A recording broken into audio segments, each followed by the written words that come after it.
yeah, you like that? Oh, take... Oh, yeah. Oh, yeah. Oh, your tongue is dry. Take that.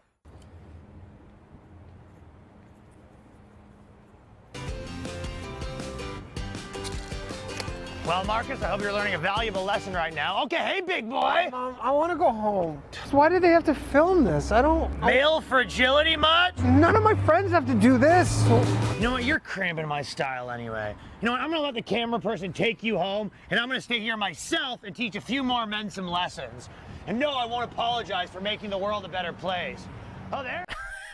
And who says things took a turn for the worst in major urban environments? Welcome back, beautiful and amazing human beings. This is an extra sweaty Luke Rudowski here on the road for wearechange.org. Lots of very important stories to get into today, especially about the cover-up of the decade, with some very important updates that, of course, also relate to the FBI, which it looks like the mainstream media is running absolute cover for right now. We're going to get into that, plus a lot more, but before we do, the small clip that we played in the beginning of this video is, of course, by Ryan Long. He does incredible comedy. The link to the full video and his channel will be down in the description below. And in my opinion, his work on YouTube definitely deserves a lot more subscribers than he has right now. His portrayal of New York City was pretty accurate, with most of the people living in that city confused, just like Marcus over here, as there has been a huge uptick in very serious crime in that city that looks like it will not be slowing down,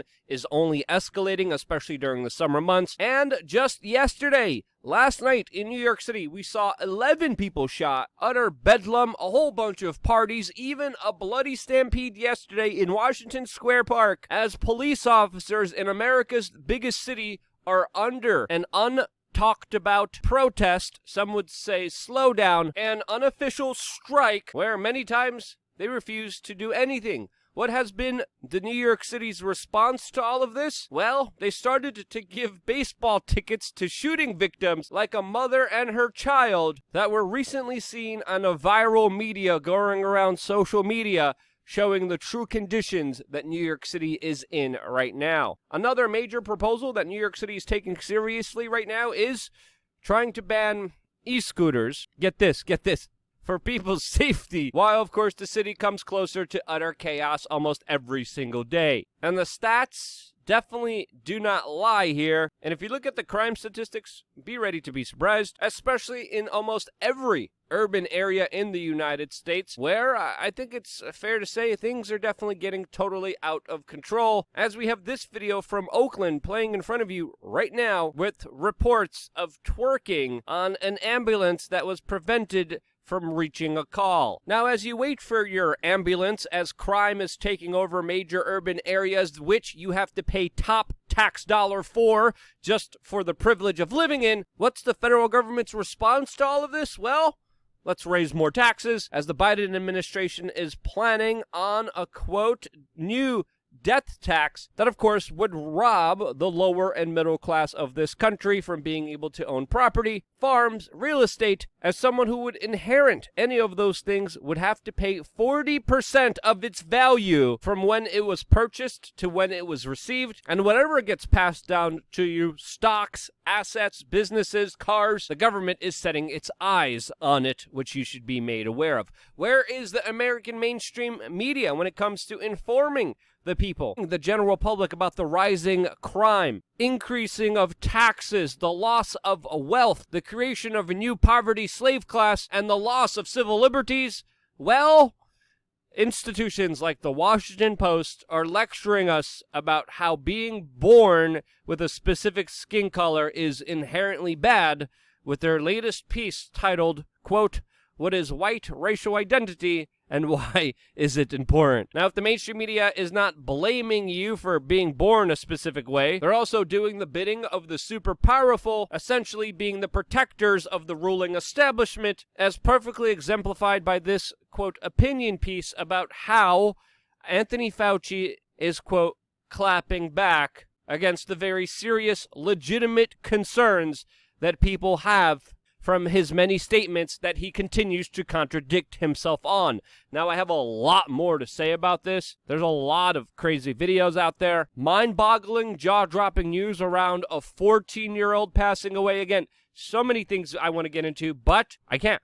And if I do, my whole entire livelihood would be taken away from me, and that's why we're going to be discussing very serious issues later on today on LukeUncensored.com. 50 cents a day allows us to share the most prominent, important information that is meant to empower you, which also at the same time will be going towards growing and expanding this independent media operation. LukeUncensored.com. Again, today's video is going to be very important. You're not going to want to miss it. Only available, LukeUncensored.com. Click the link right now. Now, I said this before, and I'm going to say it again. The level that a country has a free press is almost the same exact level that they have a free people. And right now, I think it's very fair to say that any kind of legitimate journalism, reporting, and documentation of the actual reality of the world has been either criminalized, outlawed, demonetized, or totally de-incentivized from covering. And this happens in many different ways. This happens in places like Hong Kong, where entire news organizations get shut down by the government, as the Chinese government froze their assets, arrested their board members, and confiscated a large amount of their equipment. Now, this is a direct way of shutting down the press. Another way of doing this is by establishing and setting up a narrative that is absolutely meant to obfuscate and to stop any legitimate institutions of also very powerful state apparatuses like, the FBI, which many top prominent news organizations, along with big tech social media companies, are essentially running cover for, according to my own personal opinion, especially with the latest articles that pop up when you type in FBI into the Google News search. What do you get there? Well, you get total PR propaganda pieces, like this one by Yahoo News, about how the poor FBI became a target of conspiracy theories. Factcheck.org, MSNBC, of course, along with the New York Times, following suit, running defense for an organization with an incredibly shady record of doing horrible, atrocious, and many times illegal actions. Even CNN, The Guardian, and the same media publications just a few years ago were running pieces and stories that were fairly accurate about the FBI not just stopping crime, but in some incidences, creating it, organizing it, plotting it, and egging on unsuspecting suspects to do these certain actions, which many of whom have been linked to having severe mental health illnesses, which the FBI knew about and still continued to provide the memes and organize events that they, quote, later stopped and took credit for. The Guardian had a great article 9 years ago that has been titled, quote, Fake Plots, Paid Informants, The Tactics of FBI Entrapment Questioned, and some of the horrors of mentally ill people who had no friends or were having a hard time getting a girlfriend. All of those weaknesses were exploited by a federal agency that acts with almost very little to none accountability. They have never answered for a lot of these very serious questions and allegations against them, and there's reason to believe that with the level of informants that they had that were a part of planning, organizing, and took part in the January 6th events, there's a possibility that there could be a lot more to the events of January 6th than the general public know about, especially when it comes to the involvement of the FBI. What happened here, we don't know, but there's other individuals like Tucker Carlson asking these very serious, legitimate questions, which, of course, the mainstream media is running cover for, saying it's absolutely absurd, even though they themselves don't have any actual evidence providing information suggesting that. There is some preliminary evidence suggesting that the FBI did play a part in organizing the January 6th event, and this wouldn't be the first time that the FBI did something like this, and even according to John W. Whitehead, the FBI routinely sponsors crimes and does so in an effort to later state that they stop crime. Now, whatever your take on this story might be, I think it's fair to say that asking some legitimate questions of authority is granted here, and there should be proper investigations moving forward to find out the exact involvement of the FBI here, because if they have nothing to hide, they shouldn't mind people finding out the truth about them. Another larger question here is if the FBI knew that there was such plans made on January 6th, which there's ample evidence that they did know, why didn't they stop it? This is also another very serious concern, since, of course, the national security state spends billions of dollars on security, yet on January 6th, after many intelligence warnings, many FBI informants being directly involved in organizing it, the FBI, along with a lot of local police departments, decided to do nothing. And of course, this is not the first time that the FBI knew that a major crime was going to happen, and they decided not to do anything about it. Another perfect, clear example of this is, of course, with the Jeffrey Epstein saga, as the FBI knew for almost 3 decades, since the 1990s, there was victims coming forward, children coming forward, underage human beings coming forward to the FBI and detailing with evidence, with important information, that Mr. Epstein was committing god-awful, unspeakable crimes, and the FBI, since the 1990s, decided not to do anything about it. And it's not just the FBI implicated here. It's also, of course, other countries' intelligence services, other countries' police departments. It's not just the NYPD. It's also the Metropolitan Police in the United Kingdom that had many serious witnesses and victims come forward, and they did absolutely nothing about it. Now, even according to Channel 4 News in the United Kingdom, they are detailing how there was more people going to the British police, filing official complaints of the most unspeakable actions committed by this man in December of 2019 that directly point to individuals in high society in the United Kingdom,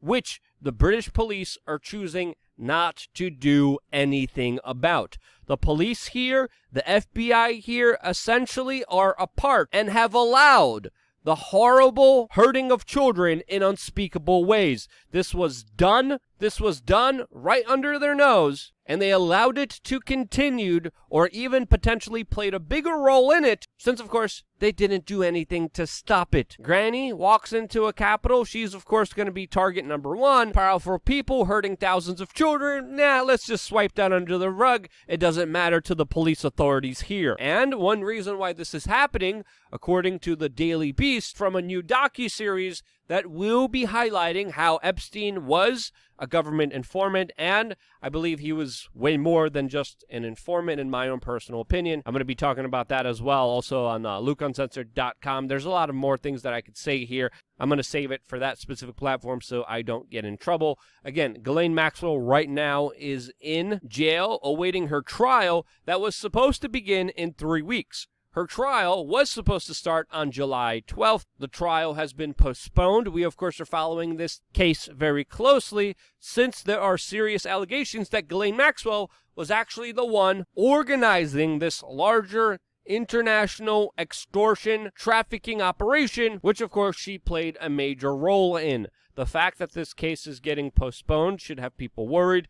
There's a possibility that there might, whatever happens, we're going to be following it as closely as we can. And how can you trust a federal, unaccountable government institution that knowingly, for 3 decades, decided to look the other way when it was in their face that children were getting trafficked and having unspeakable things done to them? When a federal government institution is capable of such evil, yes, absolutely, there should be every reason to question every one of their moves, since the level of sinisterness can't even be fathomed by many. That's my personal take on it. If you found it important, share it with your friends and family members. YouTube is also not recommending these videos to a lot of our subscribers and audience. We lost like 17% of recommendations. They're definitely making it harder and harder for independent media to exist. And we could all stop that with you guys watching and sharing these videos. Double click them, share them to a friend who maybe